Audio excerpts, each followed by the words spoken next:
One learns from books and examples only that certain things can be done. Actual learning requires that you do those things. And that's by the amazing science fiction author, I assume, Frank Herbert. So, welcome again to The Profitable Photographer. I'm super excited to interview Jason Guy, who responded to my request for guests to interview. I put out the call a couple of weeks ago, and he's like, me. So, last Monday, which was 2 days ago, I interviewed a longtime photographer friend, and today I get to make a new friend, and that always makes me happy. So thanks for subscribing, especially if you go to YouTube and subscribe or follow or what they call it. I'm trying to get to a certain number, and they say once you get to that, all of a sudden many more people get to see the video. And I have so many great guests and so many things to share that I just want world domination. So, not for my benefit, but for the world, because, photographers, we got to stick together. All right. So let me tell you about the great and powerful Jason Guy. He has been a boudoir photographer for 10 years, and he's in Sonoma, California. I think he doesn't drink wine all the time, but probably a little bit. It's beautiful there, by the way. And he loves to show his clients what they look like from their best angles, sculpted in beautiful light. And they have taught him how to live healthier and age slower. So welcome, Mr. Jason. I appreciate you having me. Well, sure. So, uh, tell me a little about how you got into photography. Um, like, you know, I think next generation is going to be, well, I had a cell phone, but anyway, a little of your background so we know your Yeah, journey. I'm 100% self-taught. I'm way more blue collar than everybody thinks. I used to be an auto mechanic once upon a time and painting contractor. And at some point, I started developing repetitive motion injuries. I was doing combat pistol competitions and painting houses, and my hands were failing me. I couldn't hold my tools anymore. Hmm. I kind of thought, I could be the salesman of this business and go out and try and generate a bunch of work for it and then hire it out, or I could go and try and do something different and that maybe uses more of my brain instead. And here I am. And why did you pick photography?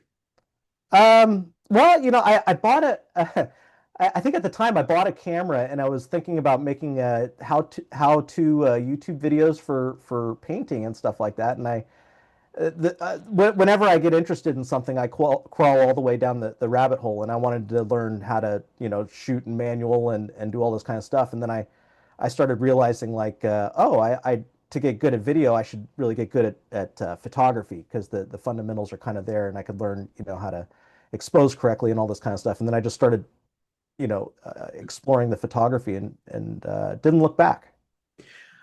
I I love that part of the story or that truth that learning to light still photographs is developing things in our brain. I think when the world stands still, 25th of a second, it's easier to see, whereas Yeah. video moving on. I don't know about you though, when I watch certain movies, I sometimes can't pay attention to the story because I'm looking at the light. Does that happen to you? Or the Yeah. background or Yeah, occasionally, like I'll be hyper fixated on something that's like really lit really well or something like that. It's like, oh Mhm. man, these guys were, you draw inspiration from it, the color grading and whatever. And then sometimes you go back and look at it and you go, oh geez, what was I thinking? That was way heavy-handed, you know. Right. Right. Or the one I get sucked into is if like let's say, okay, I want you to look to your right and I'll look to my left for a sec. Okay. So if we're talking like this, and they'll Hmm. come back now, and I'm seeing the light on my face, and Hmm. then they switch over. to the other person Mhm. and the light's different, and Yeah. I think, oh, she's in rim light. Hmm. And then I see him, he's in full light. Okay, they shot those at different times or edited as they were using sunlight. That'll distract me from paying attention. They'll cheat those scenes. Yeah. Yeah. Yeah. So it's a blessing and a curse to have our brains and our eyes so wired to beauty and lighting and shape and design and all that. Well, So that's the beautiful thing though, is it is. we can go, you look at that and you go, oh, I could do that better. And then you go and do it better. Or you look at something and go, oh my God, how did they do that? Yeah. So, Why did they monster light her? Like, yeah, why was yeah, why did you do that? right. What's monster like? Oh, A with the light, campfire I light. call it Yeah. Frankenstein. Yeah, Yeah. The yeah, same thing. Same thing. yeah. So, this is a diversion, but I'm absolutely obsessed with the show Pluribus. Have you Mm. seen it, heard it? I have two little kids at home. I don't watch very many movies. I have a Okay. 1 year old and a 6 year old. I can't remember the last movie I watched. So this is apocalyptic. It's Okay. a series by the Breaking Bad and Better Call Ooh, Saul people. I'm a fan of both of those. Okay, well, when you squeeze a little time in, it's just an hour at a time. Okay. And then there's a follow-up podcast where they talk about how they did what they did and other things. And oh my gosh, to look, I'll see something in this story and I'll think, yeah, so they probably just used the window light at the right time of day. And then they describe what they actually did. Like there's Mm.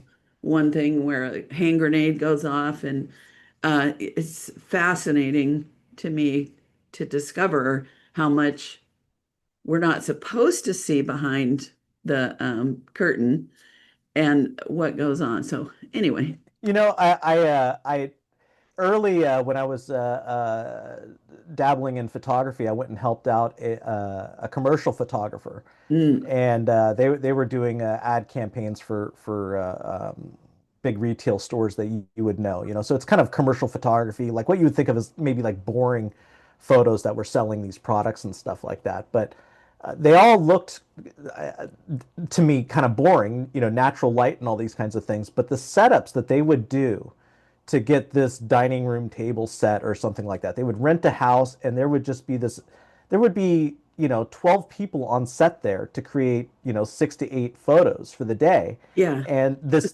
dining room scene, it's like they're hanging scrims outside and augmenting flash in here and scrim in that, and it's like Mhm. it's all for this like a picture of this dining room table full of plates and stuff, and you just most people would look at that, and it was like, 2 second glance, do I want to buy this or not? But it was this board, but the incredible craftsmanship went into this, Yeah, yeah, photo. So, yeah. I took a week-long class with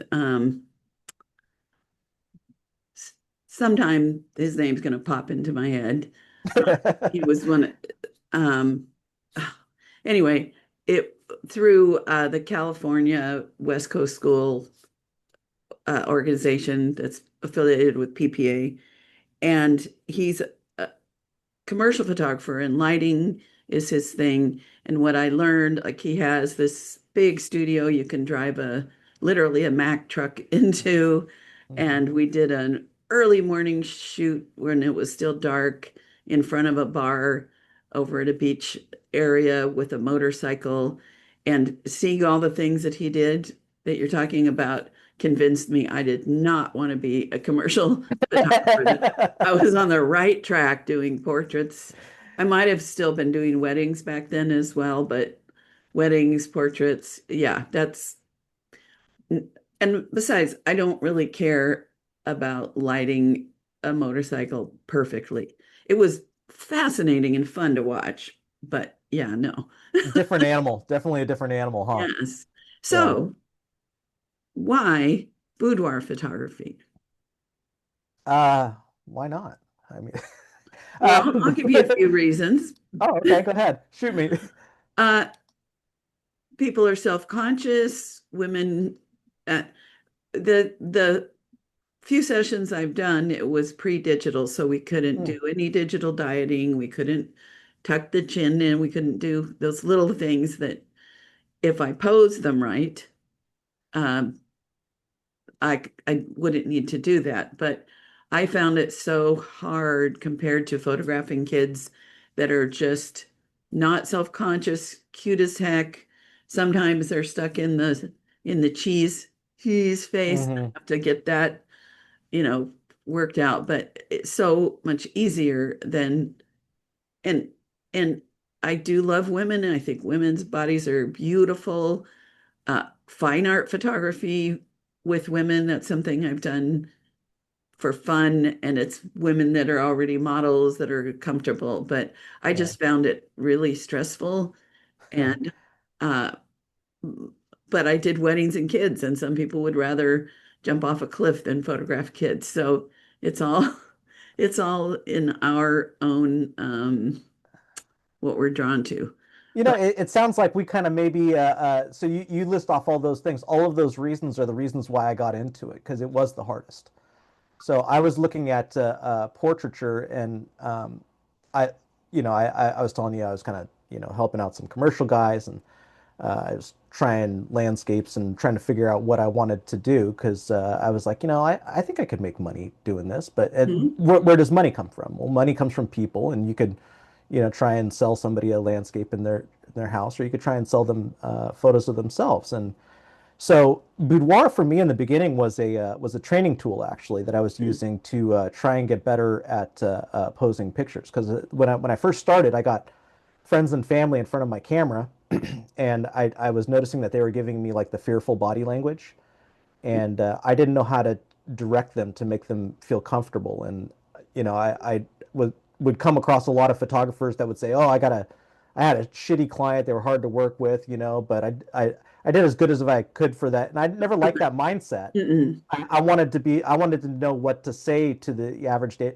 everyday person that was maybe not comfortable being photographed at all, and really take a picture that changed the way that they perceive themselves. mhm. And so I started photographing boudoir as a training tool because I figured if I could pose and light somebody not wearing anything, I could pose and light a woman in her wedding dress in my sleep, because you have incredible forgiveness there when you have a woman in a dress or somebody like in their clothes. You can be quite off with your pose and the lighting is still fairly good and stuff like that. But when you're photographing somebody naked or in lingerie or something like that, you got to be dialed in. Absolutely. And so what did you figure out about posing and lighting? Oh, you've got a Le Creuset cup. Do I? Does it Yeah, I have guess yeah. yeah, good eye. Do you have the same thing? No, but I'm addicted to Le Creuset cookware. And Okay. anybody else So knows that. It's like once you get one piece, you're you're like, oh my God, that's wonderful. What I else? love I love these. Coffee always tastes better out of ceramic, I think. I don't like drinking it out of a. Absolutely. Yeah. I'm sorry. What was the question again? It was, You distracted me with Le Creuset. Um, my little cooking nerds will understand yeah, about yeah. that. Okay, so what did you figure out about Oh, pose? First, start with posing. so um, I'm all self-taught. So like I didn't have somebody that kind of taught me or brought me up or anything like that. So the posing taught me um the super fundamentals that I needed to focus on and get really really good at. So like I'd love to talk about that. Like Yeah. I feel like a lot of photographers they got like a pretty good technical grasp. They can do an exposure. They can set their white balance. They can get in their autofocus and they can do pretty well with that. But there's a saying I'm sure you've heard before. Photography is one of the easiest arts to master, but one of the hardest ones to find a unique voice for. Oh, And no, I haven't heard that, but oh yeah, and I found that to be like pretty true. I don't know, you could disagree with me there, but like you can have like a pretty good photographer puts out pretty good images and has nothing to say. Mm. And for me, the boudoir, it was like, okay, I need to come up with like a system so I can self-diagnose when a pose isn't working, or I'm shooting and I'm not feeling it. It's like, what's wrong here? And so I actually learned this. The guy that shot me, taught me how to shoot guns. Actually taught me how to learn. He was one of the smartest people I ever met in my life, Uh-huh. and he taught me how to learn anything I wanted. Lemon. Yeah, Okay. so this guy was teaching me how to shoot pistols, but that's besides the point. What he really showed me was the super fundamentals of how to shoot, and I said, this is a really incredible way to learn. What if I just took the same process and then applied it to photography? So Mm. I came up with my own super fundamental list, if you will, and I started grading my own work. And so like first you have to have a North Star. So one of the best things I heard about this, I robbed this from Eric Alamus. I don't know if you know who he is. He's a commercial photographer. Okay. He actually lives here in Sonoma. I've never met him. I would love to. If you're listening, Eric, I would love to meet you. But he had this really great. I bought a tutorial from him when I was first starting out, and he had this really great process in there for developing your voice. And basically, I would still do this like with print. Like if you can get your hand on magazines or whatever, go and get 100 pictures, and then write, 5 descriptive words on the back of each one of those pictures. Put them in a folder, and then take AI or something like that. Plug all those words in, and then see what pops up in a word cloud. And those 5 words are your North Star Mm. and that right there, if you can do that, you will identify a completely unique voice uh, for your work. So And explain what you mean by North Star. It may be obvious, well, like if you look but through in my portfolio, I hope that you look at it and you see like a very distinct style. yes. Okay. So and that's important because if you're gonna do a low volume portrait business, you better have something special to say. Mm-hmm. If you're a low volume shooter and the work is kind of more or less like everybody else's, that's a different thing. But if you really want to stand out and you want to command more money for your work, your work needs to be rarer. They need to have to come to you to kind of get that look. And that's the way that you develop that from the beginning is you got to develop your North Star, you got to develop your voice, your style. That's And most photographers don't have a style. right. That's such an interesting thought. And when I'm coaching photographers in their business to grow, I have them do what I call an identity map, where Hmm. you cut things out of magazines that, and not just photography magazines, but every kind, and glue it on a board, and also Hmm. fonts or words that you like. Not, I like the word joy, but it could just say hamburger. But if you like the visual of the way that they designed the lettering, and then I have this ability to look at it and pick out that North Star. I always see a unique color palette. Uh, like I very rarely had similar ones. Um, and texture, and like when I do things, they're they're kind of cut in different diagonals, and you kind of journey. Some people will cut things and they'll be very linear, and Mm. from that we come up with kind of a brand theme that I can see how that could also be taken if I were also a photography coach, which I could be, but that's not what I usually do with people, how we could help them identify their North Star. So, It sounds like a very similar kind of process. Yeah, I mean, it's yes. like you can kind of know what that is intuitively, but until you kind of like put it in front of you, and then it's kind of like the whole rehearsal thing, like so you have like you might know that in your subconscious, but you might not be like consciously aware of it. Right. And so like if you can kind of drill that down and go, hey, I noticed you're using these color palettes and bring that to the forefront and make something visual that, and Right. then it's like a vision board, something that they can come back to and iterate on and Right. so on and so forth. Yeah. Yeah, I did a workshop where we did a vision board Hmm. in this workshop. And then a couple of months later, I led a workshop with this identity thing. And my two boards that I made had entirely different photographs, but they looked just the same.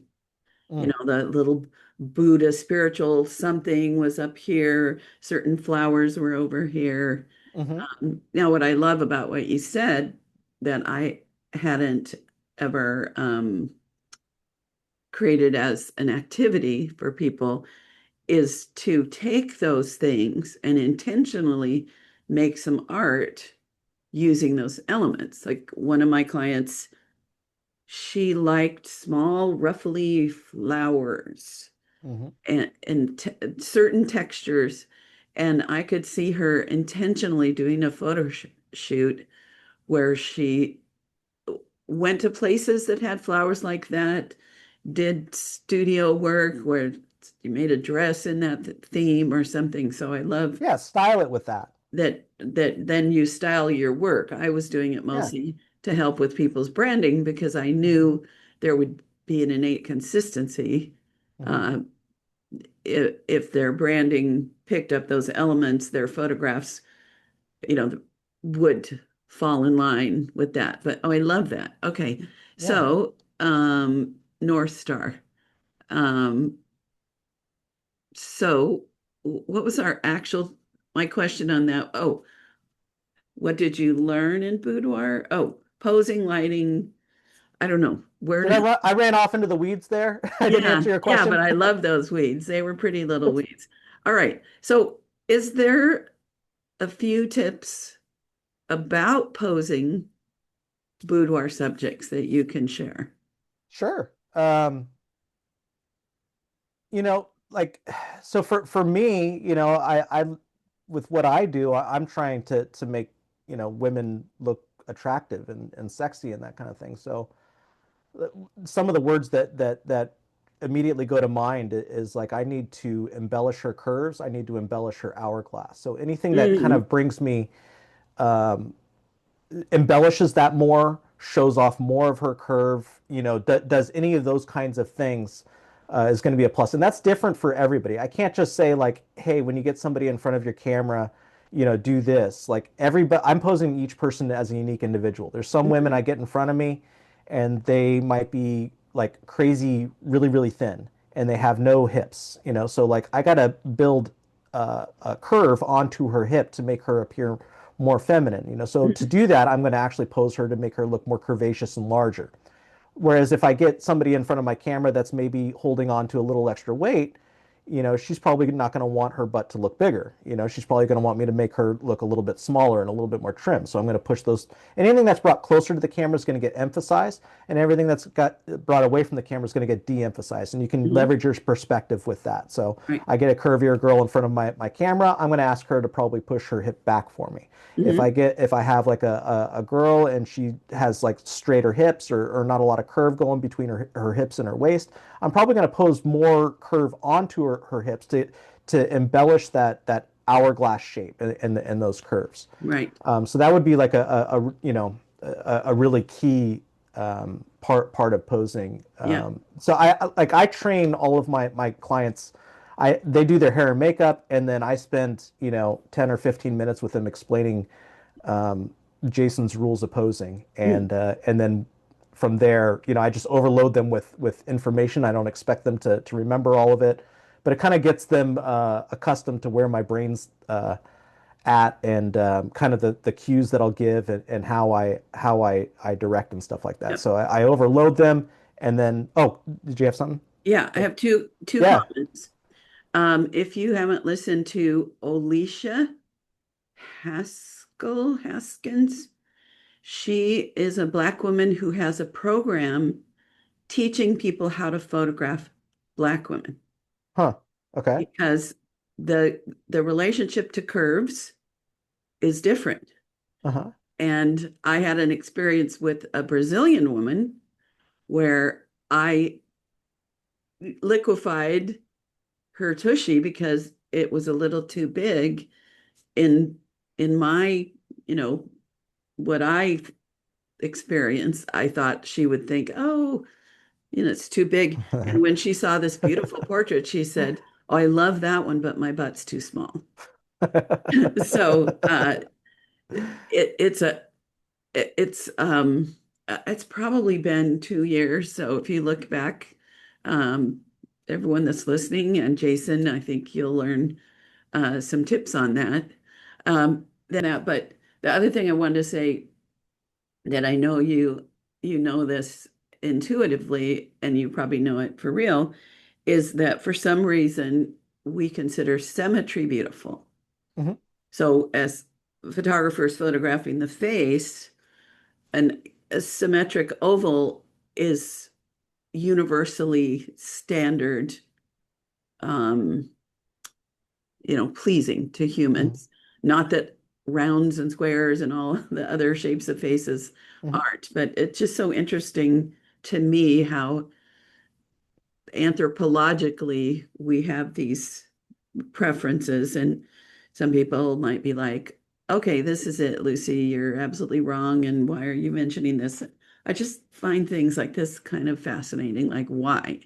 So, yeah, No, anyway, it's true though. And you can there's things you can do about that. So if somebody's got like an asymmetry in their face, you can light them all cool with like split lighting and short light them and stuff like that, and you can kind of yeah, distort that.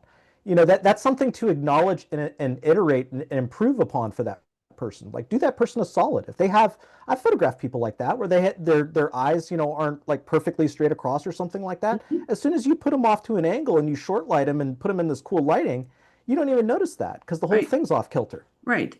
And we're creating a two-dimensional Yeah. representation of a person, whereas three-dimensional, we're moving around, we're seeing other angles, so we're not noticing like my if I look up one of my eyes, I think this is the more round and this is the more oval. And Hmm. if I'm at one angle, I look very symmetrical, and the other angle, it's like, ugh. Yeah. So So that's our you job with like faces. some people, like when they go into smile, I do this, where Yeah. they'll kind of like close one eye down more, and Mhm. you can kind of cheat that if you put that eye forward. It kind of makes it look bigger because it's closer to the camera, and you can put the other one Right. a little bit further away, and you can do a lot just with playing with perspectives and stuff like that. Exactly. So, uh, I wanted to find out from this why your clients tell you that they're surprised at how you make them feel so comfortable so quickly. So, how do you do that? That's a great question. I don't know. I'll let you know when I figure that out.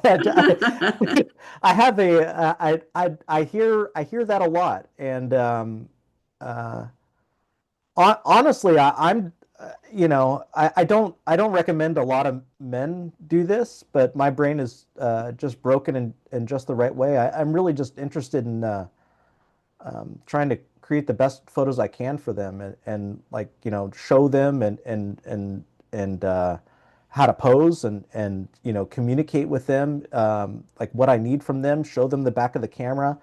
Oh, I don't like the way I did this. Can you do this again? I like all of this. I like this and this. Can you do this? And just try and help them get the best thing that they can. And people see that they can they can see a difference between a guy with a camera that just wants to see him wearing not very much, and somebody that's like trying to help them. Like Hmm. that's pretty So that's it's pretty obvious. like you develop trust right away by giving them feedback. Yeah, Uh, I mean, I know I'd like to think that I'm pretty good at posing, so I teach them how to do that. I show them how to do that, and then we do that in front of the camera. I show them the back of the camera. Most of my clients are super nervous up until about 10 minutes after we start shooting, mhm. and then they've seen the back of the camera, they've seen me direct, and they go, "Oh, I get it. Feels Yeah, stupid, looks great," you know. exactly. Oh, I've said that 1,000 times, or if Yeah, it's uncomfortable, looks great. yeah. Yeah. I mean, I'm the pictures I like of myself the least are the ones where people just hold the camera up and and then have me do what I'm going to do. And they're saying, oh, that's great, that's great. And then I look at it and I'm like, that's horrible. And Yeah. people that actually guide and have, I think what's so beautiful, uh, especially with this, where it is difficult, is that something grows in our brains that gives us that ability to really see.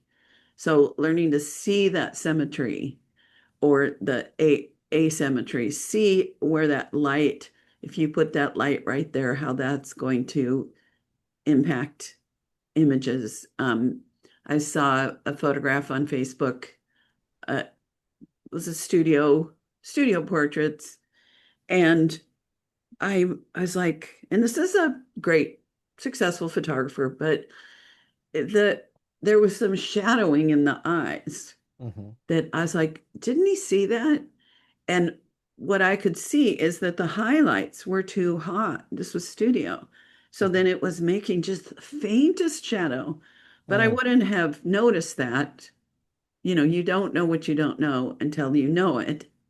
And then you can't not see it. And that's where the blessing and the curse comes in my opinion. I think a lot of photographers think about light wrong. Mm. It's not about like I never think about lighting a woman. I think about guiding her into the light. Ah, Posing and lighting go hand in glove. You can't just light somebody. If I go over there and I put the light in exactly the right place and it's skipping across her face and I got this beautiful Rembrandt pattern and all that kind of stuff, there's no movement there. You have to guide them into the light yeah. to get that perfect light and to create that drama in the pose and stuff like that. If I just, hey, you go over there and do the pose and then I put the light up to you and try and match that, it never works. I'll put the light in ridiculous areas and then have them reach for it and pose them into it so that I can get that perfect light and get those unique things and stuff like that. But I you love can't that. ever, yeah, I don't ever find that works, just lighting somebody. Right. One of my reality shows I've enjoyed is America's Next Top Model. And I always enjoy watching the photo sessions. And Hmm. very often there'll be a comment like, she's great. She really knows how to find her light. Mm. And I figured out my best light is main light over here, short lit. Hmm. And so if I'm ever in a situation, and I'm not a model, but uh, as as a photographer, we can encourage them to do that. But really great models figure out their angles and so forth. I love, and I'm guessing you do this, that I love to help people know more about that so that in the future, if they're in any photography situation, they have an awareness of how to have their photographs that they really love, even if they're just doing it in the mirror or something. Do you kind of Yeah, teach them in a way that it spills over to other things in their future? like teach them Well, you how to. probably, I'm just saying, probably people walk away knowing some things about themselves and how they photograph well that they take into other sessions. And maybe you don't even know that that happens. Well, I mean, the comment that I hear all the time is that it was a like a I've had a few more than a lot of clients tell me that it is a life-changing self-confidence boost. Yes, Just being able to see them because nobody ever sees themselves in good light. They see themselves in shitty light after they get out of the shower from their worst angles. right. And then that becomes their self-image of themselves. So if I can show them what they look like at their best from their best angles, that like I've had clients tell me I wasted a whole bunch of money on therapy for years. And this one thing right here, I did this session and I feel better after doing this than years of therapy, because it showed them something real. Like Mm-hmm. like it showed them what was already there. Mm-hmm. I'm just showing it back to them. Right. I love that. I love that. So you're doing a service to the world, uh, where yes, you're using photography, but it creates so much more value in the world than, hey, here's a nice picture. It's invaluable to these women. Like how attractive a woman is a big part of her identity. She wants Right. to feel that and so on. So if you can, like most of my clients, they don't think that they're going to get photos like I show in my portfolio. And Hmm. then when I show them that, it's like, all of a sudden, they go from, being nervous, to, they'll try anything. You want to try this stupid idea? Let's go do this stupid idea. And then, Hmm. and you get some really cool stuff, because they've bought in, they've seen it, it's not, and I'm Right. not bullshitting them because it's right there. It's on the back of the camera. It's authentic and real. It's right there. Yeah. So, we're almost out of time. I'm wondering where you get your clients. Is there a like a path that you can suggest to people? There used to be I got my path more from online marketing, like Facebook ads was kind of how I got my start and Hmm. stuff like that. Social media is I'm censored really, really terribly, and Sure. I always thought, well, at least my website was the last bastion where I could be myself, and then I over the last few years have started to discover that I'm getting algorithmically penalized Hmm. for my work. So my Boudoir site doesn't show up for many searches. So um, I still do things digitally. I'll advertise on with who will take my money. Like I know some of my peers, they advertise with Google and Bing. I have problems with them. They won't take my money. Right now, I'm having good luck with Yelp. So Hmm. that's a good way to get discovery. Since I've had problems with the algorithmic penalization and stuff like that, I've kind of started shifting more of my marketing to like, how would I market my business if it was 1995? Yes. Because that stuff, there's no algorithm that's gonna change that. No. So, So what kinds of things are you discovering? so like one of my main things I lean on is I'll do referral cards. So I have like little business cards, and then after I'm done with my session, I'll give those to my clients, and I say, hey, if you how many friends do you have? And it's kind of a funny way to say that. And they'll say, Hmm. oh, I have, four friends or something. Well, here's six cards, go hand those out. And then they have a small face value. And so they can say, hey, I just had this, great experience with this photographer. And, here's a card. You can get a little bit of money off. Go talk to him. Hmm. So that's, referrals are the best. That's a great referral lead. Third party marketing, so try and figure out where my clients are and meet them there. And, like hair, some of my hair people friends or tattoos or lash extensions or something like Yeah. that, and try and have like an album there if they're open to having an album there. In the past, I don't do this anymore. I kind of toy with the idea of doing this again. Is I made a magazine. I made like a Sue Bryce kind of style Hmm. magazine once upon a time, and then put those in the office there. And those were quite effective because like no marketing is like everybody markets the same. Like I look out at photographers and they're all marketing the same, and it's like oatmeal. Right. And you need to be more creative with your marketing than you are with your photography, honestly, because that's the Hmm. lifeblood of your business is bringing in. So anything that you can do to kind of stand out, even if you're running, I've run the $99 promos. I don't do those anymore because I just see them everywhere. I recently did a promotion where I gave away like significantly more value than I see my peers give. So like um, I made it most attractive to my clients I've already photographed. So I said, hey, if you've already been photographed by me, it's a special. Here's $500 off towards your session. And if you've shared your photographs with me before in the past, I'll give you another $500. And if you've left me a review, then I'll give you another $500. So Wow. then you start stacking. Like I want to give my best clients that have helped me a free shoot. And then if you recommend any of your friends to come see me, I'll give you $500 credit for each one. So come in, I will pay for your album. And how many of those people went and got their friends to do a session? A lot. Yeah. A Yeah. lot. And that was a better offer than anybody's, but the whole thing is just get somebody in your seat. I can sell, like I'm going to create many great photos. So if I got to give away 10 of my photos or something like that to get a butt in the seat, to make another, few grand or something like that on Yeah, top of that. Plus I'm getting all of these other, that just get creative with your marketing. I love it. Yeah.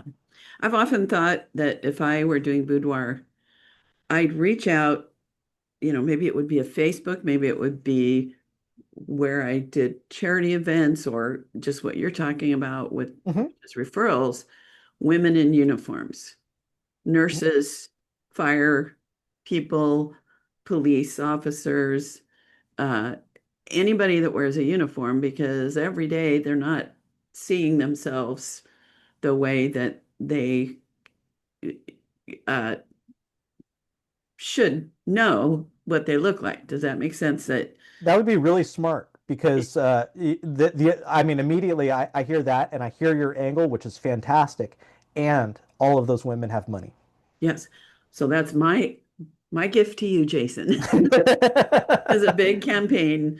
Yeah. Because I think about a woman coming home exhausted Hmm. from, wearing her scrubs all day long with her hair up in a ponytail or whatever, and seeing a portrait of herself and going, "Oh yeah, that's who I really am." I think it would Yeah. be, and also if they have a spouse, that spouse seeing that portrait and remembering that this woman that they're with is gorgeous. Hmm. um, I think it would be, a fabulous feature. Oh, So, yeah. No, it's all of that. I photograph a lot of nurses. yeah. Yeah. So if you do like a special, um, yeah. Anyway, I'm Yeah. passing that on. That's a great idea. I never Yeah. thought about working that angle in that way. Yeah. All right, my new friend. So, Yeah. I usually ask for uh, a parting thought, but you just gave us some great ones. So I'm just going to ask you, number one, how do we get in touch with you if we want to ask you questions or have you teach us? Yeah, you could go over to my website, jgboudoir.com. That's the Okay. best way to see my work. If you go and you go to any of my social channels, all of that stuff just gets, you never know what you're going to see or not see. Right. So I know you also have a little guide there, something special for. Yeah, that's actually over on my portrait website so that people can find it because Google still serves traffic over to my portrait page. So that's over on my portrait page, jasonguyphotography.com. And the navigation at the top says shop. And if you Great. want to learn more about how I pose women, you can go and check that out. I love it. Well, thank you, Jason. This has been fun, and I'm so glad you reached out after I put out the call. Yeah. We need more people. So if you're listening, one of the challenges with continuing 6 years plus of podcasting is continuing to find people with something to share. So if you have somebody that you can connect me with that you think would be fabulous, this is to the listeners or you, Jason, um, or if you have something to share with 120 countries, that's how many countries this has been listened to, which is pretty mind blowing to me. Just get in touch with me. So thank you, thank you, thank you. And everybody hang on. I'm going to see if I can wrap up all this wisdom in a couple of minutes. So Jason, I really, really appreciate you and everything you shared and that great smile too. Thank you. I appreciate you having me on. Hello again, all alone here after a fun conversation with Jason. Um, I don't know if I can summarize other than doing boudoir photography can be a great way to learn posing, lighting, how to put people at ease. Um, the yeah, that's just one of the things that I really love about this conversation. And that's all I really have to say. He's a smart guy, his work is incredible, and I hope you're having a great holiday time if you're listening to this in December. And if you're listening to this any time of year, I hope you're having a great day and a great week. Anyway, blah, blah, blah, blah, blah. I'll talk to y'all later. Bye.